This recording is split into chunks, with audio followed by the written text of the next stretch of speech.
I'd like to say thank you to Steve from Rideshare Rodeo Podcast and David from Para.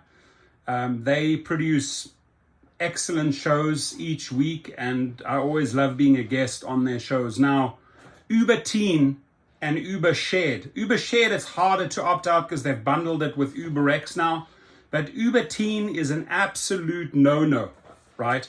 And as much as I love kids, I mean, I have five teenagers, right? One of them now qualifies in my eyes for Uber.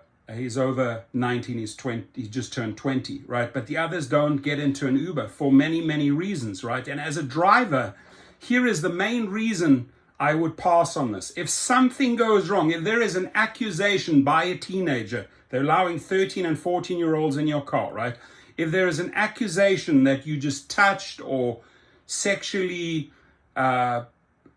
assaulted or spoke to a teenager, my friends, the repercussions, and it could be a wrongful one, right? The teenager might want a freebie or think it's funny. Let's file this false, wrongful statement against the driver. Your life is screwed. You're pretty much stamped as a pedophile at that moment.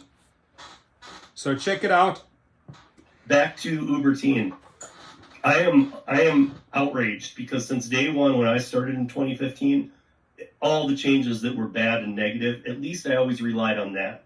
And I know Torsten used to be a big advocate to this too, that we would tell every teenager, no, hell no, get out. Hell no. And the parents even would get on the phone and say, it's fine, just take him. And you're like, no, I'm not going to take him. Exactly. Yeah, it's just such a massive responsibility. These kids don't have their own credit cards. They don't really know the ins and outs of business. And here you are potentially driving, a 13 or 14-year-old. And I think David said it best. I mean, they're just not leaving anyone behind. They're chasing every single dollar, no matter how they can get it right, and see an opportunity maybe to educate them very young. Look, the parents are going to pay at the end of the day, but the responsibility of the hard work and the lifting is going to be on the driver. And if they get into your car, I mean, do they truly respect the interior of your car, or is it just attitude all the way? You don't really know. I think it's a disaster. Am I surprised? No. I mean, everything they put out there for all the years was, absolutely no teenager, no one under 18. Parents were always using the service anyway for a lot of their kids, especially at schools and that, and then sort of pretending that they did not know. But the legalities and everything, you're going to run into a lot of legal issues if things go south. And obviously the driver will always be blamed. But I say to the drivers, don't just ignore it. Just like same with shared rides. Again, we're independent contractors. We should be able to make independent decisions. Here in California with your TCP, your transport charter permit, you have far more commercial insurance, etc. And it's specifically set up that you can take kids, right? So you're covered, but with the very little insurance coverage that the companies offer to have teenagers in your car, I mean, I don't think it was well thought through, and I think this, I think they're gonna abuse it. Carjackings are gonna go up. Kids are gonna find the loopholes and abuse them, and we're already seeing that happen. So. Well, and I saw another batch of these articles coming out last week that this city went, DC went, Pittsburgh went. All these cities now are Uber teen friendly. Mm-hmm. And here's my question. We know that they're never really quite upfront at all with us, but do you honestly think that the insurance companies, first of all, we all know that when you get into a situation with Uber or Lyft, the first thing they do is try and weasel their way out of having any responsibility to it. Correct. They don't want to, even though they say you're insured, they find anything they can to not be involved. So if you start getting a minor who says that you touched them, or you get, I mean, in my opinion, your life is over.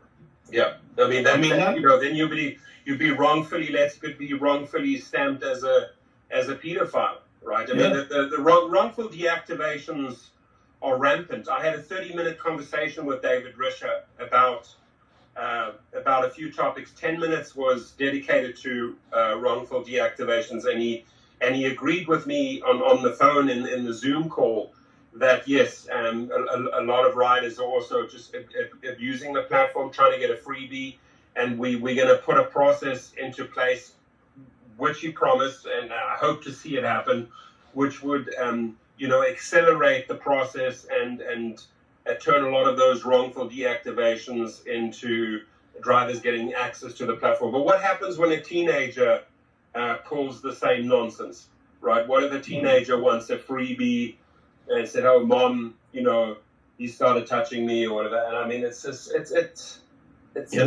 not well thought through, and it would, like you're absolutely right, it would completely destroy a person's life. It would completely. Do you have the rights as a driver to say no to that? Well, yeah.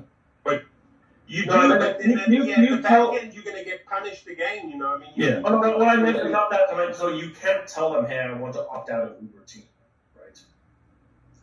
I think you can deselect it. You can deselect it, and I would think that the majority of the drivers are hopefully deselecting it. Also like with the shared rides right now, Lyft abandoned shared or pool rides. Uber just bundled them together with UberX, right? Knowing that drivers would switch that off, right? Just like you could switch teens off. But at the end of the day, you go ahead and decline or cancel multiple teen requests or multiple shared requests, and then it goes into the punishment phase again. Timeouts, this threatening. Yeah, they say you're not punished, but you are. You are, and like just if they hopefully they have some middle management executives listening to your show, and the message is very simple. Do what works. Don't use us as experiments, and do it for your own good. You want to stay out of the media as much as possible. These stories put you back in the media, and I don't know why they don't understand that concept. The media to them right now is extremely damaging. It influences the public. Yeah. But the features that they're offering, the teens and the shared rides, just opens up a minefield. It's a minefield of problems. But again, I think they saw a huge uptick because I've looked into these stats that 16-year-olds are not getting their driver's license anymore. yes. There's a lot of people that till 17, 18 don't even care. They don't go get a license. So they saw this, I turned 16 that morning. I was at the DMV getting my license. We're old school. We that driver's license meant everything to us, and owning a car meant everything. But also the thing is, the companies are also educating these kids to not go out and buy vehicles. Car manufacturers cannot be happy with those trends. There's a lot of teenagers who would just say, "Oh, Dad's going to get me an Uber, or I'm going to get a Lyft," right? Yeah.